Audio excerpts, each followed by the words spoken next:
আমরা দুজন পালিয়ে বিয়ে করে ফেলছি।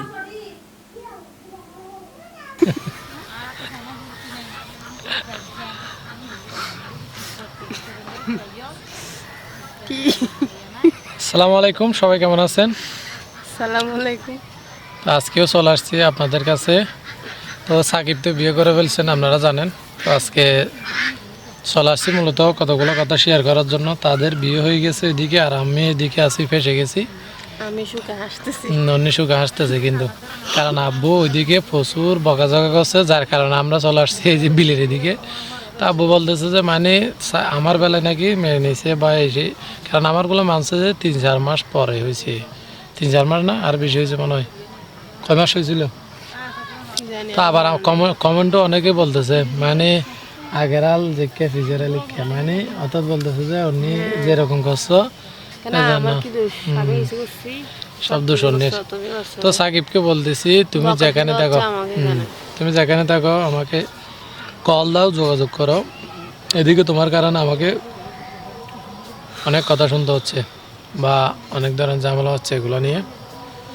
তো আমি দুই পরিবারের সাথে মেলানোর জন্য চেষ্টা করতেছি। আপনারা দোয়া করবেন, সাপোর্ট করবেন, আর আপনারা একটু পরামর্শ দিবেন কী করা যায়।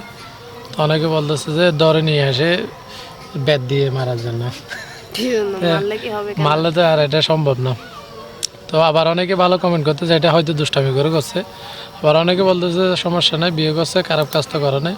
তো আমি বোঝাতে চাচ্ছি এটা, কিন্তু আব্বু কোনো মতে মানতে নারাজ। আর ওইদিকে তাদের মেয়েদের পক্ষ থেকে আমাদের সাথে কোনো যোগাযোগ এখনো করে নেই, বা তারা গেছে কয়েকদিন হয়েছে, তারা কিছু বলতেছে না, এমনি চুপ করে বসে আছে।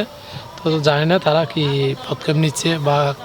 তো আমিও আজকে যোগাযোগ করার চেষ্টা করছি তাদের সাথে, পরিচিত একজনকে খবর নিতে বলছিলাম। তো এখন আমাকে কিছু জানাই নাই, জানালে অবশ্যই আপনাদেরকে শেয়ার করব কি হয় বা কী করা যায় তাদের কাছে। তো আমিও চাচ্ছি যে মূলত যখন তারা ডিসিশন একটা নিয়েছে, খারাপ কিছু না করে বিয়েটা করাই দেওয়ার জন্য, ভালোভাবে বিয়েটা যেন হয়।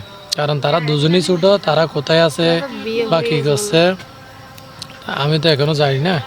তো আমি চাচ্ছি যে মূলত তাদের বিয়েটা গিয়ে করাই দিয়ে আসি, তারপরও ভালো থাকুক, কোনো সমস্যা না হোক। তো তারা ছোটো, এখনও কোথায় গেছে, কোথায় থাকতেছে বা কোনো কিছুই তো জানতেছি না। আর তারা হয়তো আমার ভিডিওগুলো দেখবো। তো আমি কালকেও বলছিলাম যে ভিডিও দেখে থাকলে আমাকে রিপ্লাই দেওয়ার জন্য, কিন্তু কোনো রিপ্লাই দেয় নাই, কলও দেয় নাই। তো এই জন্য বলতেছি যেখানে থাকো আমার সাথে যোগাযোগ করার জন্য, কোনো রিপ্লাই দিচ্ছে না। তেমনি মনও খারাপ। আবার এদিকে সবজি বাগানেও কিছু কাজ করতে হবে আমাদের। শীতকালীন কিছু সবজি রোপণ করছি, মরিচ চারা, টমেটো, বেগুন, এগুলা। আর ওইদিকে আব্বুর বকাশোনা, আমরা বিলের দিকে চলে আসছি। আমরা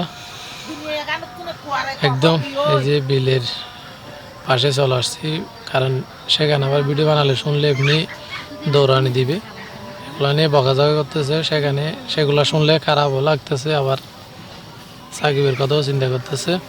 আর এদিকে আম্মু কিন্তু আব্বুর পাশাপাশি বকাঝকা করলেও কিন্তু মন খারাপ, কারণ এখন 4-5 দিন 6 দিন হয়ে গেছে তাদের কোনো খবর নাই। তো অবশ্যই ছেলের জন্য তো একটু মন খারাপ হবে। তো তাদেরকে বলতেছি যোগাযোগ করার চেষ্টা করো, যোগাযোগ না করলে তো আর এখানে মনে করো যে যোগাযোগ না করে তো থাকতে পারবে না, একদিন না একদিন আসতে হবে। এই জন্য বলতেছি কোথায় আছো, কী করতেছো, যোগাযোগ করার সমস্যা নেই, তোমাদেরকে কেউ কিছু করতেছে না। আবার অনেকে নাকি তাদেরকে বলতেছে যে মানে আমরা তাদের দুজনকে আলাদা করে দিব, মানে এইগুলো বলে আনতেছে, এরকম অনেকে বলতেছে। তো তাদের কথা না শুনে আমার সাথে যোগাযোগ করার জন্য বলতেছি, দেখি আব্বা আম্মুকে রাজি করিয়ে কোনো একটা ব্যবস্থা তাদেরকে করে দেওয়া যায় কিনা। তার আপনাদেরকে অবশ্যই দাওয়াত অগ্রিম, সমস্যা নেই, তাদের বিয়ের দাওয়াত দিলাম আর কি অগ্রিম। পরবর্তীতে হবে বিয়ে হবে, ইনশাল্লাহ হবে। তো আপনারাও দোয়া করবেন তাদের জন্য, ইনশাল্লাহ বিয়ে হবে।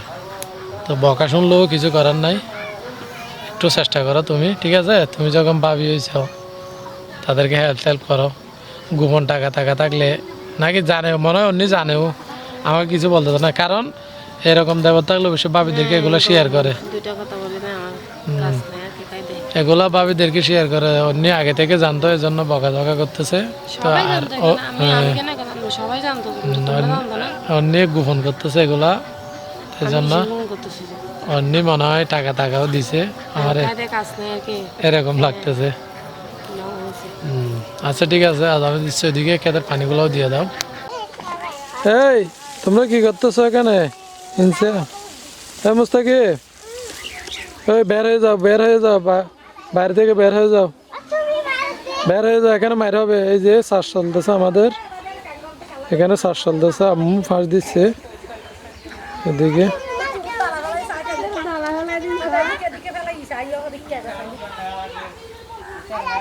আম্মু ফাঁস দিচ্ছে। আর আমি বাজার থেকে এবছর কিন্তু বীজ রোপণ করি নাই, ডাইরেক্ট চারা নিয়ে আসছি।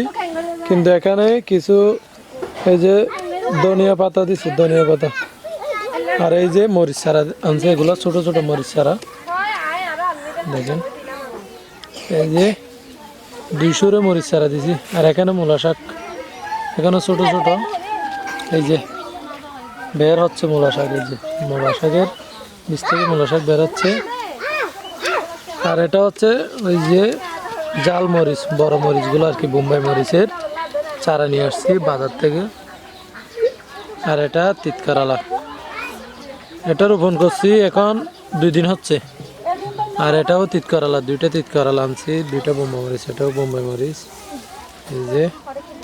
আর এটা হচ্ছে মিষ্টি কুমড়া, মিষ্টি কুমড়ার চারা রোপণ করছি। কি আমা কি করতেছ? আর এখানে এই যে চারা, বেগুন চারা, কালো বেগুন, 2টা কালা বেগুন। আর এই যে এই 3টা হচ্ছে বড় বেগুনের। রাখো রাখো রাখো, কি বেশি দিতে আরে উঠে যাবে, উঠে যাবে কি?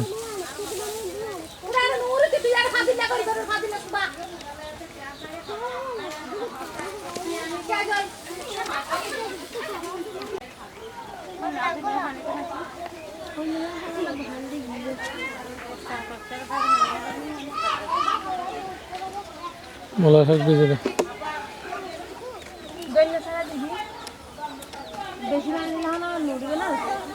মূলা শাক ভিজে দাও না।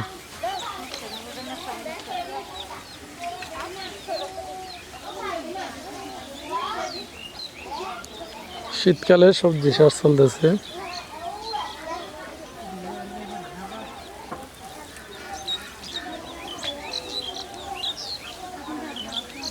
এখানে অলরেডি ক্ষেত 2 ভাগ হয়ে গেছে, কিছুদিন পর 3 ভাগ হবে। এখানে 2 ভাগ হয়ে গেছে অলরেডি। এই যে এই অর্ধেক করতেছে নাকি অর্নি, আর এই যে অর্ধেক করতেছে সাথী বড় ভাবি, এই অর্ধেক বড় ভাবি করতেছে এখানে, আর এই অর্ধেক করতেছে আম্মু। দেখেন এগুলো কিন্তু আমার, এই যে সারা যেগুলো দেখতেছেন এগুলো আমি বাজার থেকে নিয়ে আসছি।